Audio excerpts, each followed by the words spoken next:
Hey guys, तो इस video में मैं बात करने वाली हूँ मेरे यूपीएससी सीएससी प्रीलिम्स 2022 के अटैम्प्ट की, जो कि 5 जून को ऑर्गेनाइज़ किया गया था।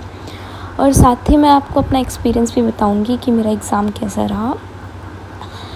तो ये मेरा फर्स्ट अटैम्प्ट था और पेपर का एनालिसिस करने से पहले मैं ये बताना चाहूँगी कि मेरी प्रिपरेशंस कैसी थी। तो 2021 जून को मैंने बीटेक कंप्लीट किया एंड आफ्टर डैट मैंने सीएससी की प्रिपरेशन स्टार्ट की। तो आप कह सकते हैं कि it's wholly a 1 year journey with many ups and downs.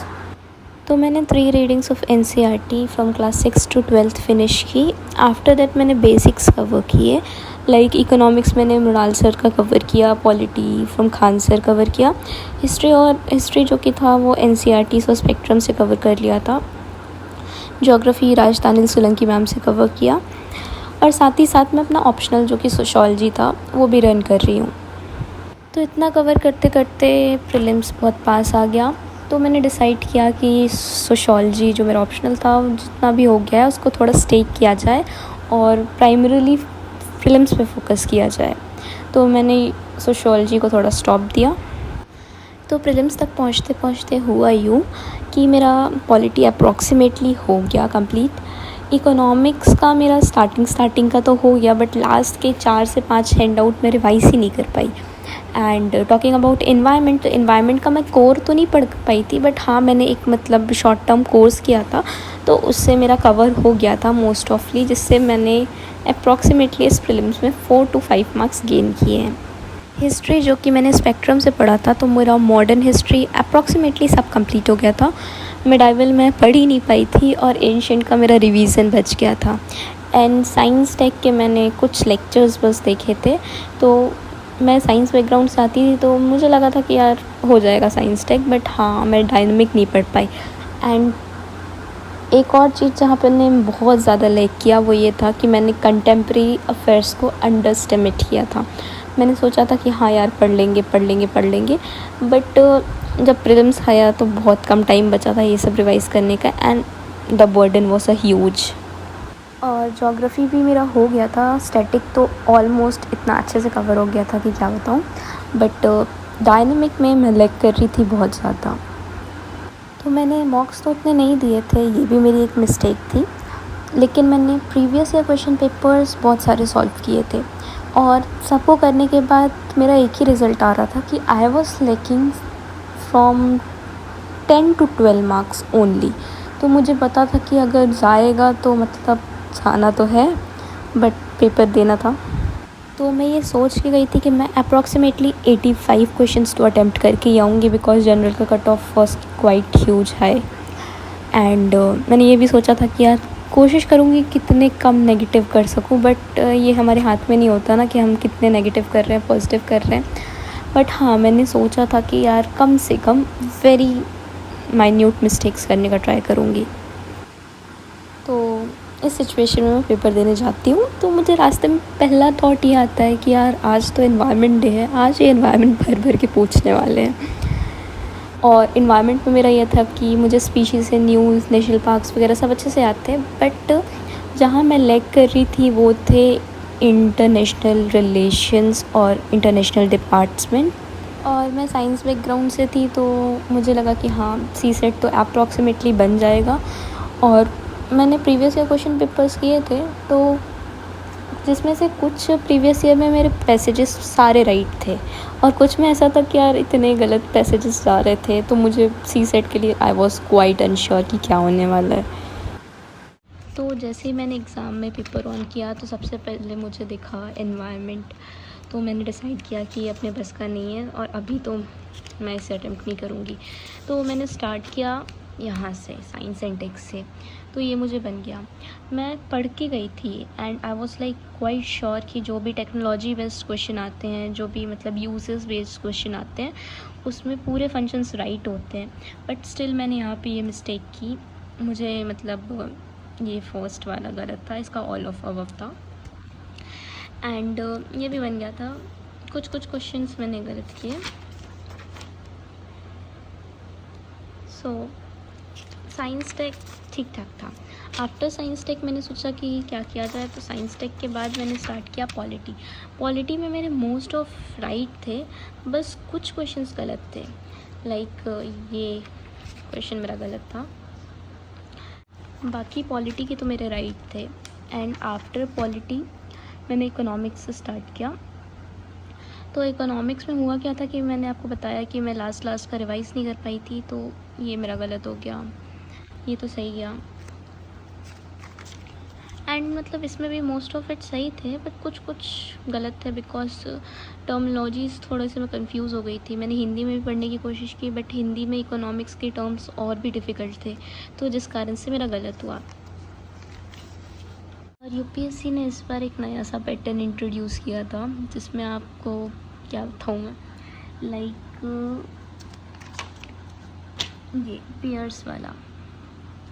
इसमें मैं तो आई वॉज लाइक नम, कुछ समझ नहीं आ रहा था क्या करना है। जैसे इसमें बोल दिया ओनली 1 पेयर, ओनली 2 पेयर, तो ये क्वेश्चन तो मैंने सोचा कि यार अटैम्प्ट ही नहीं करने हैं जब तक मैं बहुत श्योर नहीं थी, तो मैंने इसको ज़्यादातर स्किप करने की कोशिश की। एंड ज्योग्राफी मेरा अच्छा था, बट यहाँ पे कुछ चीज़ें गलत की मैंने। जैसे मैं पढ़ के गई थी कि मोनाजाइट सैंड जो होती है वो केरला की कोस्ट पे पाई जाती है, बट और मुझे ये भी पता था कि एक्सट्रीम स्टेटमेंट्स जो होते हैं वो मोस्ट ऑफ टाइम रॉन्ग होते हैं, तो बट फिर भी मैंने यहाँ पे मिस्टेक की।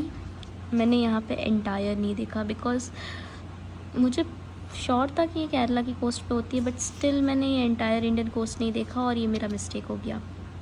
बाकी तो ये longest day of the year second half में आता है, ये सब ठीक था। और ज्योग्राफी के तो ऐसे सिंगल क्वेश्चंस नहीं थे, जो भी ज़्यादातर थे वो क्लाइमेट से मिक्स थे, तो उसको मैंने अवॉइड किया था स्टार्टिंग में करने का, और मैंने सोचा था कि लास्ट में मैं उसको ट्राई करूँगी। एंड आफ्टर डैट मिडाइवल के भी क्वेश्चंस थे जो मुझसे कुछ गलत गए। संगम लिटरेचर का क्वेश्चन था जो सही गया। एंड बहुत डेप्थ में भी क्वेश्चन पूछा गया था, लाइक ये पूछा गया था कि जो योग वशिष्ठा है वो निज़ामुद्दीन पानीपत ने किस टाइम पे लिखा था, तो ये मेरा सही चला गया। ये रामानुजन स्टैचू से बेस्ड क्वेश्चन था अभी। फिर ये सोमनाथ टेम्पल बेस्ड क्वेश्चन भी आया था, तो कुछ क्वेश्चंस अच्छे थे, पेपर तो अच्छा खासा था। एंड देन और यहाँ पे मैंने एक ये मिस्टेक की कि यहाँ पे इंटरचेंज कर दिया गया था स्टेटमेंट को, यहाँ पे हाई होना चाहिए और यहाँ पे लो होना चाहिए, तो इसका आंसर ना ईदर 1 एंड नॉट 2 होना चाहिए, बट स्टिल मैंने जल्दी में नहीं देखा। एंड मुझे जब मैंने देखे थे कि मतलब फ्रिक्वेंटली क्या क्या चेंजेस किए जाते हैं, तो ये मैंने देखा था कि मतलब बहुत बार पैटर्न्स इंटरचेंज किए जाते हैं, तो ये भी मेरी गलती हुई। फिर हाँ, इसमें मैंने बहुत सिली मिस्टेक की है। लाइक मुझे पता था कि जो टर्की है वो अज़रबैजान को सपोर्ट करता है, बट स्टिल पता नहीं, don't know how at the heat of moment sometimes गलत हो जाता है। एंड पॉलिटी का एक क्वेश्चन जिस पर मैं बहुत ही मतलब क्या बोलूँ, लाइक ये भी पता था कि मतलब ये लक्ष्मीकांत ने स्पेसिफिकली दिया है कि कोस्टल वाटर्स में इनोसेंट पैसेज मिलता है, but I was confused between 1 and 3 and 1, 2 and 3। And last में मैंने सोचा कि अब क्या करूं, तो मैंने गलती से गलत ऑप्शन टिक कर दिया। एंड इधर के तो मेरे ये वाले तो ओनली 1 पेयर, ओनली 2 पेयर, ये जो था वो मोस्टली गलत ही गया।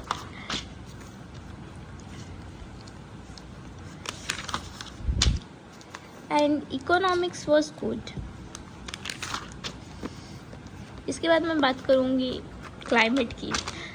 तो क्लाइमेट के मुझे ज़्यादातर जो ऑर्गेनाइजेशंस थे उनके बारे में डिटेल में नहीं पता था। मैंने सोचा था कि मतलब मैं बहुत कम रिस्क लूँगी, बट यहाँ पे पता नहीं मैंने बहुत ज़्यादा रिस्क लिया एंड मैंने कुछ क्वेश्चंस बहुत गलत किए। तो ये मेरा one of the key point था जिसके कारण शायद इस बार का सिलेक्शन तो मुश्किल है। And environment was not a strong game for me, but बाकी बहुत सारी चीज़ें बनी मुझे। मैंने जो लास्ट में 1 month का क्रैश कोर्स किया था उसमें मतलब जैसे ये गोल्डन महासीर वाला जो था उसमें मैंने स्पीशीज़ न्यूज़ में मैंने देखा था कि गोल्डन महासीर एक फ़िश होती है, तो इसमें मुझे हेल्प मिला।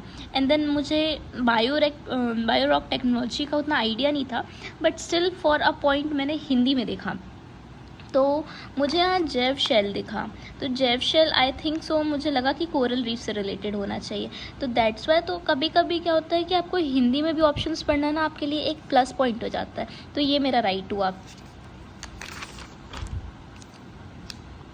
ये क्वेश्चन था कौटिल्य अर्थशास्त्र से। ये क्वेश्चन बहुत ही ज़्यादा डेप्थ में, आई डोंट नो कहाँ से लिया गया था, एंड ये बहुत डेप्थ में था कि मतलब a person could be a slave as a result of judicial punishment if a female। तो ये मतलब ये बहुत ज़्यादा डेप्थ में था, बट स्टिल मुझे लगा कि इसमें ऑल ऑफ द अबव होना चाहिए, तो मैं ऑल ऑफ द अबव करके आई। इसका आंसर आई डोंट नो क्या है।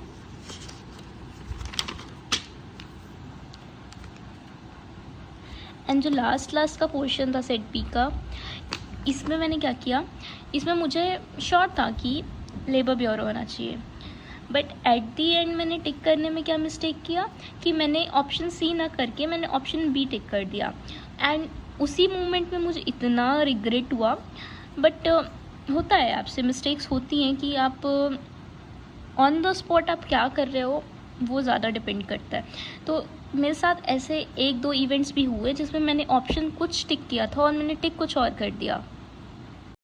तो वो ये मिस्टेक्स थी कि फर्स्टली मैं सारा रिवीज़न नहीं कर पाई थी, सेकेंडली मैंने बहुत सारी चीज़ों का अंडर एस्टिमेट किया था, लाइक कंटेम्प्रेरी अफेयर्स हो गए एंड इन्वायरमेंट की ऑर्गेनाइजेशंस में अच्छे से पढ़ नहीं पाई थी, एंड बहुत सारे जैसे साइंस टेक की बातें भी थी जो मुझसे नहीं बनी, एंड मुझे लगता है कि मुझे थोड़े और मार्क्स देने चाहिए थे, but still at this point of time मुझे फॉर अ मोमेंट बुरा लगा, बट स्टिल मुझे ये लगा कि अगर मेरा प्रीलिम्स हो भी जाता तो शायद I am not prepared for mains now, because मेरा ऑप्शनल बहुत ज़्यादा बचा है।